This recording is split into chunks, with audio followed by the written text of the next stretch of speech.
오늘 말씀 제목은 성령 강림입니다. 오늘은 오순절 성령 강림을 기념하는 주일입니다. 오순절은 기독교가 회동되는 아주 중요한 절기입니다. 기독교의 역사가 오순절 성령 강림을 통하여 시작됐기 때문입니다. 이날은 예수 그리스도를 믿는 초대 성도들이 마지막 마가의 다락방에 모여 기도하는 가운데 불이 혀같은 성령이 임하시자 그들은 신앙의 큰 용기를 가지게 됩니다. 그리고 그들은 교회를 세워 사방에 복음이 전파되는 놀라운 역사를 이뤄냈던 것입니다. 사람들은 그날을 기념하여 성령 강림 주일 혹은 오순절 주일이라고 하였습니다. 오순절을 교회 탄생으로 보는 진정한 의미는 예수를 믿는 사람들이 함께 새로운 관계성을 갖게 하기 위한 새로운 방법의 하나로 성령이 사람들에게 임하심으로 예수 그리스도의 복음이 이방인들에게 전파되는 새로운 시대가 열렸습니다. 오순절은 6월절에 예수께서 십자가에서 영원한 속죄물이 되시고 부활하신 후 40일을 세상에서 제자들과 함께 하시면서 그동안에 하셨던 모든 일을 총정리하셨습니다. 그리고 제자들과 많은 무리들이 보는 가운데 예수께서는 하늘로 올라가셨습니다. 그 후 열흘 후 하늘로 올라가시기 전 예수께서 거기서 모인 제자들에게 말씀하시기를 맨날이 못되어 성령을 보내리니 약속하신 것을 기다리라고 당부하셨습니다. 그럼에도 많은 사람들은 열흘을 기다리지 못하고 각기 제 길을 갔고 거기에 남은 사람은 120명만 남아 있었습니다. 그들은 마가의 다락방으로 장소를 옮겨 그들은 10일 동안 기도에 전념했습니다.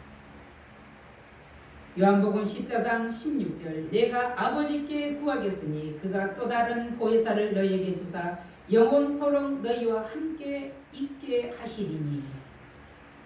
보혜사 성령, 보혜사란 도움을 받기 위해 곁으로 부르다 또한 초청하다 또는 위로하다 등을 의미하는 뜻입니다.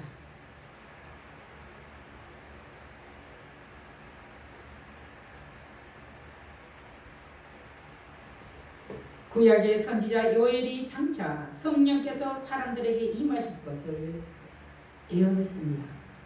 요엘서 2장 28절에는 그 후에 내가 내 영을 만민에게 부어주리니 너희 자녀들이 장래일을 말할 것이며 너희 늙은이는 꿈을 꾸며 너희 젊은이는 환상을 볼 것이라 했습니다. 요엘 선지가 구약에서 예언했던 내 영은 예수님의 강구하심으로 오순절 마가의 다락방에서 전혀 기도에 힘쓰던 주의 제자들과 성도들에게 강림하심으로 말씀의 예언이 성취되었습니다. 그러나 세상은 성령을 전혀 알지 못했다는 사실입니다. 그 이유는 하나님의 영이신 성령께서 우리의 눈으로 보이지 않고 그러나 보이지는 않지만 성도들과 함께 계신다는 사실입니다. 그런데 사람들은 참으로 어리석게 영이신 하나님을 세상에서 찾아내려고 온갖 수단을 다 찾아다녔습니다. 그러나 하나님의 영 성령께서는 성도들의 필요와 고충을 아시기에 항상 믿는 자들의 인격과 삶 속에서 내주하시면서 적절한 때 적절한 은혜로 필요하신 것을 채워주셨습니다. 왜 성령께서 하필이면 오순절날 임하셨을까? 모세에게 주어졌던 토라, 즉 율법 속에 계시된 하나님의 성품과 하나님의 화목해 하는 제사법, 하나님의 임재와 영광을 상징하는 성막 구조 등은 이미 예수 그리스도의 오심으로 완성되었고 온전하게 설명되어졌습니다. 그리고 오순절 성령 강림을 시작으로 예수 그리스도의 복음이 이방인들에게 전파되는 새로운 시대가 열렸다는 사실에 우리는 주목해야 합니다. 유월절은 하나님이 모세로 하여금 양의 피를 문설지에 바르게 하심으로 죽음의 재앙의 길을 피할 길을 주셨습니다. 예수님도 유월절에 십자가 대속의 피를 흘려주심으로 영원히 멸망한 인류의 죄를 사하신 것입니다. 오순절은 레위기 23장 77절에 해당하는 헬라어 표현입니다. 이날은 그리스도교와 유대인들의 공통적으로 가진 유일한 축제일로 한마디로 첫 수술을 한 것에 대한 감사의 축제일입니다. 축제의 성격은 약간 다르지만 유대인들은 모세가 시내산에서 하나님으로부터 율법, 즉 말씀을 받은 날을 기념하고 그리스도교는 사도행전에 의한 부활과 성령과 밀접한 관계를 가지고 있다는 것입니다. 제자들이 성령 강림을 체험하고 다락방을 떠나 군중들이 모이는 곳으로 나왔고 경건한 유대인은 그때부터 디아스포라, 바로 흩어지는 교회가 되었습니다. 성령은 하나님의 영인 동시에 진리이신 예수님의 영이십니다. 요한복음 16장 13절 말씀에는 진리의 성령이 오시면 그가 너희를 모든 진리 가운데로 인도하신다고 하셨습니다. 진리의 영이란 예수 그리스도께서 메시아임을 증거하며 그를 통해서만 구원을 얻을 수 있다는 진리를 깨우치고 구원받는 자들이 진리 가운데서 살아갈 수 있도록 인도하시는 영입니다. 예수께서 내가 가서 다른 보혜사를 너희에게 보내주시겠다 약속하신 성령을 기다리라고 하신 것은 많은 사람들에게 복음이 필요하기 때문입니다. 요한복음 14장 26절 27절 말씀은 보혜사 곧 아버지께서 내 이름으로 보내실 성령 그가 너희에게 모든 것을 가르치시고 내가 너희에게 말한 모든 것을 생각나게 하시리라 그랬습니다. 보혜사 곧 내 아버지께서 누구의 이름? 내 이름 예수 그리스도의 이름으로 보내실 성령 그가 너희에게 모든 것을 가르치시고 내가 너희에게 말한 모든 것을 생각나게 하시리라. 예수께서 말씀하시고 약속하신 대로 성령께서 오셨습니다. 오순절에 오신 성령께서 바로 통역자로 일하신 것입니다. 다양한 언어를 가진 사람들이 누구의 해석도 없이 그들의 모국어로 들었던 것을 통해서 우리는 알 수 있습니다. 8절에 보면 우리 각 사람이 난 곳 방언으로 듣게 되는 것이 어찌 됨이냐 그랬거든요. 여기 모든 여러 각 지방에서 온 사람들이 다 자기 지역의 말 모국어로 다 들었다는 사실입니다. 그래서 성령은 한마디로 보면 해설자예요. 통역자는.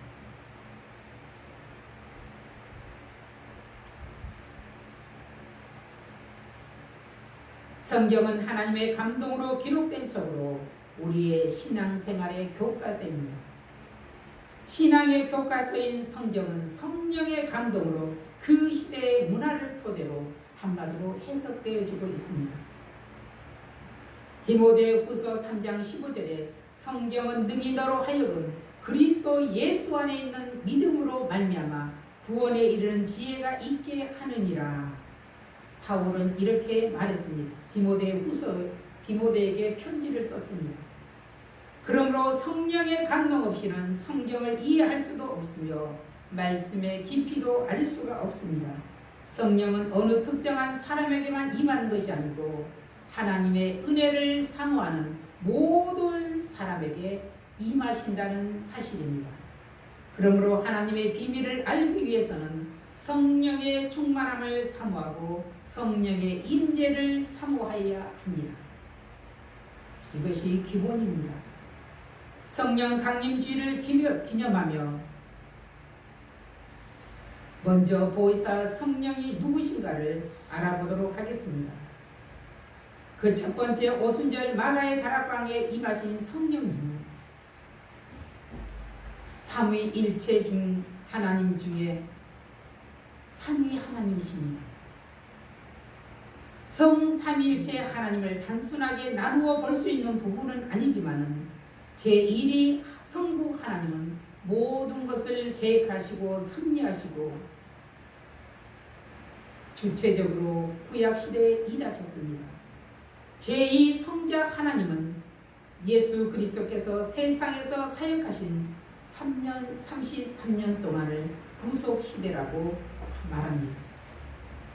제3위 성령 하나님은 오순절 성령 강림 사건 이후부터 지금까지를 성령시대라고 불리고 있습니다.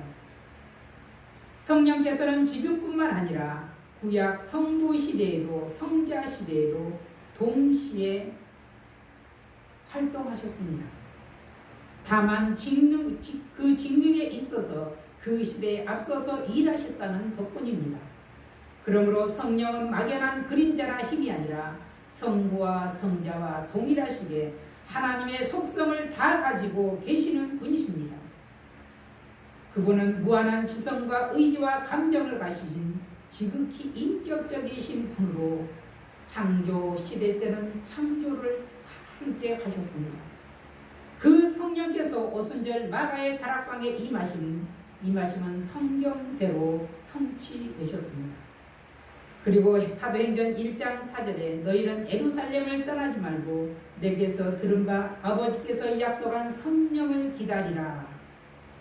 말씀하신 대로 제자들을 비롯한 많은 성도들의 순종한 그 결과 120명의 성도들이 합심하여 기도한 그 결과가 바로 성령 강림입니다. 성령에 대한 여러 표현으로 명칭을 붙인 것은 다양한 성령의 역할을 짐작해 볼 수 있습니다.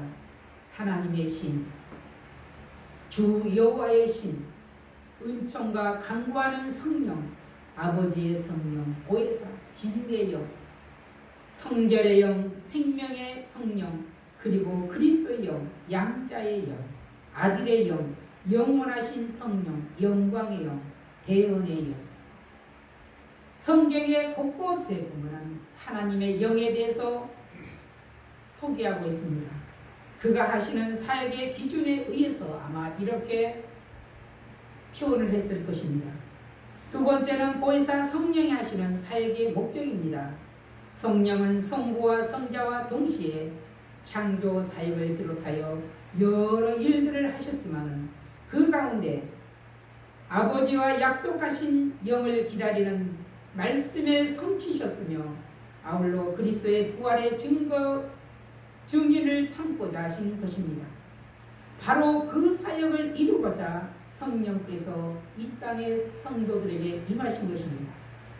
그러므로 성령이 오셔서 하는 일을 성도들에게 유익을 주기 위함이며 성도께서 제자들과 영원히 함께 하시며 그들로 하여금 그의 복음을 선포하게 하는 것이 바로 목적입니다. 그래서 성령은 그리스도와 그의 복음을 알려주는 계시자의 역할을 하십니다. 고린도전서 12장 3절에 성령으로 아니하고는 누구든지 예수를 주시라 할 수 없으며 있습니다. 우리가 그리스도를 주라고 고백하는 것은 하나님을 그리고 하나님을 아버지라고 부르는 것도 성령께서 우리 마음에 확고한 신앙을 더하시기 때문에 우리는 고백하고 부를 수 있습니다. 그리고 성령님은 성도들 안에 내주하심으로 성도들을 실족하지 않게 도와주십니다. 그리고 성령은 진리 가운데로 인도하시어 자의로 말하지 않고 오직 듣는 것을 말하고 장래일을 알게 하시고 죄에 대하여 의에 대하여 심판에 대하여 그리고 세상에 대해 책망하게 하실 뿐만 아니라 성령의 책망하심으로 잘못된 길에서 돌아서게 됩니다. 그리고 성령은 새롭게 하십니다. 그리고 성령은 우리에게 위로와 소망을 주십니다. 요한복음 14장 27절은 평안을 너희에게 끼치노니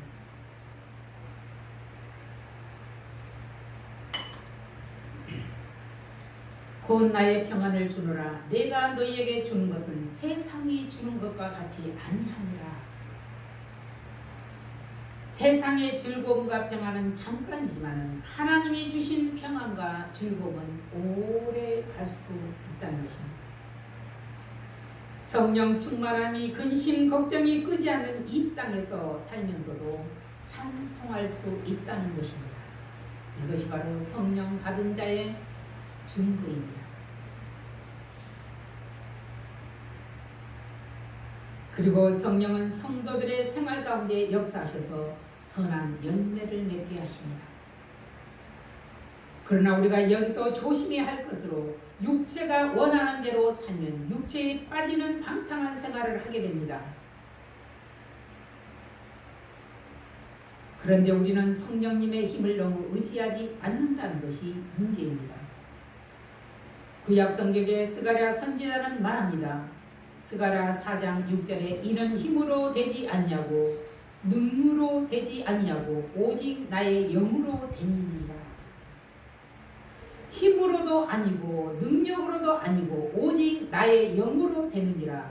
하나님의 영이 우리 안에 있어야만이, 우리 안에 내주할 때만이 우리가 육체가 원하는 길을 가지 않는다는 것입니다. 우리는 그래서 성령이 내 안에 내주하시기를 우리는 항상 기도해야 합니다.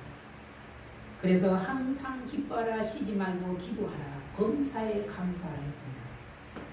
세 번째, 성령 충만을 받으려면 어떻게 해야 될까? 우리는 방법을 알아야 합니다. 그 첫 번째는 성령 충만은 예수 그리스도를 믿음으로써 받습니다. 예수 그리스도를 나의 구주로 고백하는 믿음은 이미 우리가 구원의 자리에 들어서 있다는 그런 뜻입니다. 성령 충만은 죄를 회개할 때 받습니다. 우리가 성령을 선물로 받으려면 먼저 내 안에 있는 죄를 고백하고 회개하여야 합니다. 성령 충만은 사모하는 자에게 주십니다. 요한복음 7장 37절에는 누구든지 목마르거든 내게로 와서 마시라. 나를 믿는 자는 성경의 이름과 같이 그 배에서 생수의 강이 흘러나리라. 성령 충만은 간구하며 기도할 때 주십니다. 마태복음 7장 7절에는 구하라 주실 것이요 찾으라 찾을 것이요 두드리라 그러면 열릴 것이니라 그랬습니다. 오늘 본문 사도행전 2장 2절 2절에서 4절 말씀에 오순절 날에 함께 기도에 힘쓴 결과 하늘로부터 성령이 사람들 위에 임하셨다는 것을 우리는 봅니다. 우리는 성경에서만 그쳐지는 것이 아니라 우리가 기도하고 성령 충만을 사모할 때 성령이 임하심을 우리는 체험하기도 합니다. 성령 임한 가장 중요한 의미가 무엇인가? 바로 성령 강림으로 인하여 모든 사람에게 생명을 공급해주는 교회가 탄생하였습니다. 아주 중요한 사실입니다. 2장 1절에 보면 오순절 날이 이르매 그들이 다 같이 한 곳에 모였더니 한 곳에 모임으로 인하여 2000년 전에 교회의 탄생이 이루어졌다는 것입니다. 사람이 모였다고 다 교회가 되는 것이 아닙니다. 예수를 나의 구주로 고백하고 성령의 충만함이 있어야 바로 그것이 교회입니다. 하나님을 믿고 예수 그리스도 앞에 고백하는 우리가 교회입니다. 우리는 성령 강림 주일에 무엇보다 먼저 성령 충만 받기를 힘써야 합니다. 그리고 예수님의 제자들이 오순절날 성령 충만함으로 삶이 변화되어 복음을 전하는 자들이 된 것 같이 우리도 성령 충만하여 예수 그리스도의 복음을 전하는 그런 자들이 되어야 합니다. 오늘 성령 강림 주일을 통하여 저와 여러분 모두가 성령에 대해서 더 깊은 관심과 함께 성령 충만함을 사모하는 모두가 되시기를 주의 이름으로 축복합니다. 기도하겠습니다. 살아계신 아버지 하나님 감사를 드립니다. 오늘도 주께서 저들을 사랑하시고 은혜를 베푸사 하나님 앞에 예배할 수 있는 은총을 허락하여 주심을 감사를 드립니다. 무엇보다도 저들에게 성령 충만 받기를 사모하며 기도할 수 있는 저희들이 되게 하여 주시옵소서. 예수님의 이름으로 감사하며 기도하옵나이다. 아멘.